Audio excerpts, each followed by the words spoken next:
Javier Gutiérrez Villegas, miembro de número de la Academia Antioqueña de Historia, escribe: Nariño en el sur. Afirmada la paz entre centralistas y federalistas y declarada la independencia absoluta de Cundinamarca, Nariño dirigió una larga campaña contra los realistas que, a la cabeza de don Juan Sámano, se habían apoderado de Pasto y Popayán. Por los terrenos más difíciles, venciendo obstáculos increíbles, avanzó de victoria en victoria hasta las puertas de Pasto. Creyó que se tomaría la ciudad sin un tiro de fusil, pero fue derrotado y tuvo que entregarse a los enemigos que pedían a gritos su cabeza.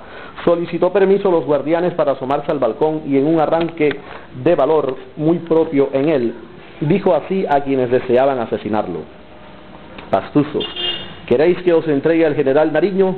Aquí lo tenéis. Tan lamentable fracaso ocurrió en 1814. Lo enviaron preso al Ecuador y al Perú y luego a Cádiz, en donde permaneció hasta 1820. Debemos notar que cuando el ejército republicano comandado por Bolívar selló nuestra libertad el 7 de agosto de 1819 en el puente de Boyacá, el infortunado caudillo se encontraba encadenado, enfermo, cubierto de llagas entre las cuatro paredes de la cárcel. Las costumbres en la patria boba. Los habitantes pudientes de Santa Fe, que tendría por aquella época cerca de 20.000 almas, vivían en casas sólidamente construidas, espaciosas y cómodas, de balcones macizos, ventanas gruesas y grandes, defendidas con celosías espesas que apenas permitían la entrada al aire y a la luz. Los santafereños almorzaban temprano y comían entre 12 y 1 de la tarde. La vajilla de plata aparecía siempre en la mesa de los pudientes. Dormían siesta y luego paseaban. Al comenzar la noche, merendaban dulce y chocolate, cena y a las 9 se retiraban a dormir. No obstante las agitaciones de la política, menudeaban los bailes, músicas y refrescos. El presidente don Jorge Tadeo Lozano, que hacía en Santa Fe las veces de Fernando VII y a quien los cartageneros llamaban Jorge I, fue festejado con gran pompa en su cumpleaños, y el baile que se hizo entonces hizo época. Se invitó por medio de lujosas tarjetas. Los hombres asistieron de casaca bordada, calzón corto de seda hasta la rodilla, medias de lo mismo y zapatos con hebillas de oro. Las damas, ricamente vestidas, bailaban con los caballeros las contradanzas, minúes y boleros.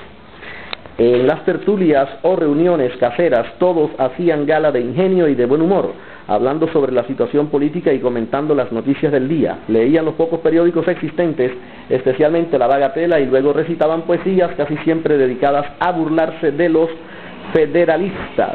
Henao y Arrubla, Historia de Colombia. La reconquista española, causas y consecuencias. A la Armada España, por la declaración de independencia absoluta de sus colonias en América, ante el peligro de perder para siempre tan extensas y ricas posesiones, resolvió oponerse por la fuerza y envió una fuerte expedición de 66 buques y de 15.000 soldados a las órdenes de don Pablo Morillo. Se trataba de una nueva conquista y de allí el nombre de Reconquista. La reconquista de nuestra patria se realizó entre los años de 1815 y 1816, y la dejó arruinada e inundada con la sangre de los patriotas a lo largo y a lo ancho de su territorio. En 9 meses, Morillo hizo fusilar a más de 150 figuras notables de la revolución, y las muertes resultan incontables si se piensa en los que perecieron a consecuencia de los crueles castigos de las prisiones y de los destierros. Una de las órdenes dadas a Morillo era la de tomar a Cartagena de Indias y auxiliar poderosamente a la pacificación del nuevo reino de Granada.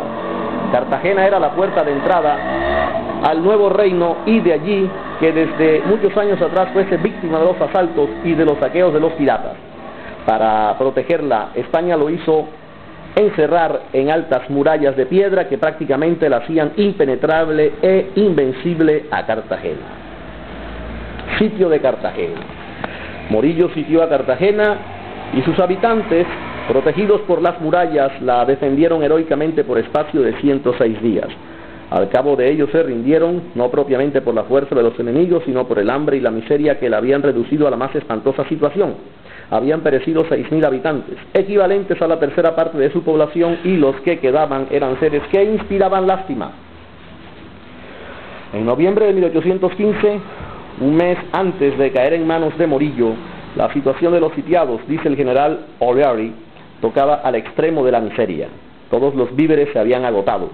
La carne de caballo y de mula, de asnos, de perros, gatos y ratas desde hacía algún tiempo había sido el único alimento y aún este se distribuía en forma tan escasa que el hambre de aquellos desgraciados, forzados por la necesidad a conservar la vida con tan repugnante y malsano alimento, apenas lograba aplacarse. Los primeros días de diciembre fueron horribles sobre toda exageración. La guarnición no era sino una sombra. Los centinelas caían muertos en sus puestos y los oficiales ya no podían cumplir con el servicio. Un soldado español dice que cuando las puertas se abrieron, no vieron hombres sino esqueletos, hombres y mujeres vivos, retratos de la muerte. Se agarraban a las paredes para andar sin caerse. Tal el hambre horrible que habían sufrido. Y Morillo, en comunicación dirigida al gobierno de España, agrega: la ciudad presentaba el espectáculo más horroroso a nuestra vista. Las calles estaban llenas de cadáveres y la mayor parte de los habitantes se encontraban moribundos como resultados del hambre. En el mes de febrero siguiente, Morillo hizo fusilar a los 9 primeros mártires en Cartagena. Empezaba la época del terror, bajo la mano dura de un hombre que no sentía compasión por nada ni por nadie. Al disponerse a marchar hacia el interior del país, dijo a los granadinos: voy a seguir marchando sobre vuestro territorio.